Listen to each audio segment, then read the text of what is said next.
Here we are, and we're just outside of what used to be Woodbridge Air Base, which is an extraordinary sort of place of fire and light. But if we turn looking up this way, what we see is the East Gate, the famous East Gate, where the UFO supposedly was spotted from right at the very end of 1980. And then, bizarrely, it's been sort of formed into a strange sort of formula, a path. And so there's a trail which takes you up here into the trees up there, and then eventually you find where the spots where supposedly the craft landed.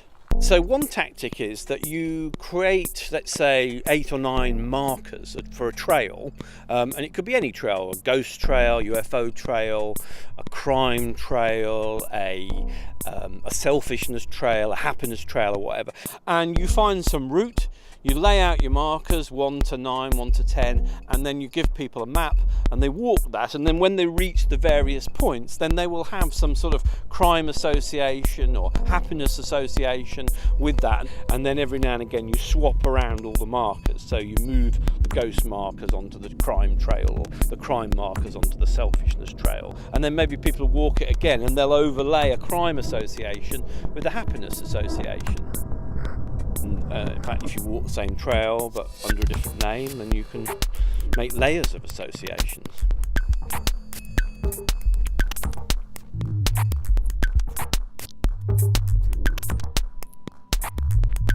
What gave me the idea for a sort of a movable trail was that when I came here to Rendlesham Forest and walked the UFO trail, I hadn't got the map with me, so I just got to these markers and said number 1 or number 2 and number 3, and I just had to imagine what on earth it was that was supposed to have happened there, and that made me think, well, actually we could stick this trail anywhere.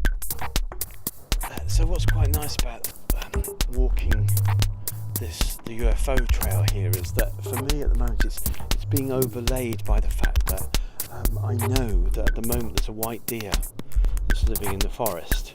All the time that I'm sort of playing with this thing in my head about whatever these lights were, that there is also this sort of whiteness, this white reflecting deer.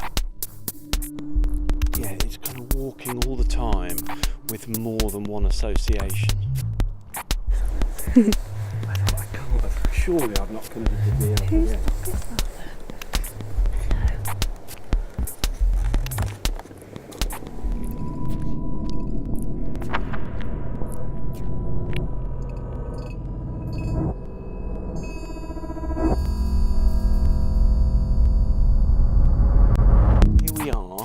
The first UFO sighting spot of the Rendlesham Forest incident, the first landing site, and the people who've laid out the trail, they've brought us off the path.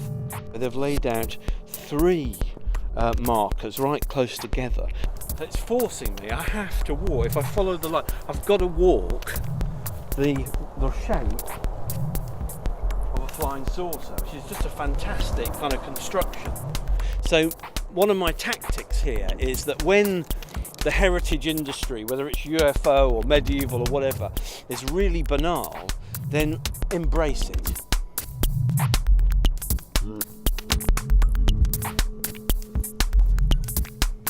So when you get chocolate ammonites on the Jurassic Coast or whatever, or chocolate Eiffel Towers or whatever it is, even though one is a counter-tourist, when the heritage industry is this banal and this excessive, absolutely, join in without any inhibition. Whoa.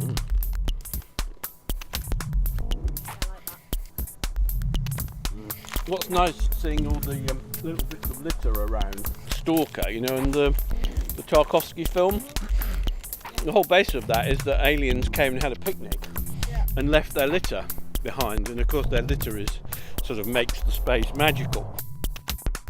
The tourist litter here makes this space magical. Partly because of the path here, but also because we're hearing some sort of sound which might be it might be an animal, it might just be somebody using a big industrial saw. I'm thinking of a film called Yellow Brick Road, about a group of people who re-walk the route, the murderous walk of people who suddenly up and leave a tiny town in the States. And just for the moment, it's overlaying my experience of this very carefully managed forest.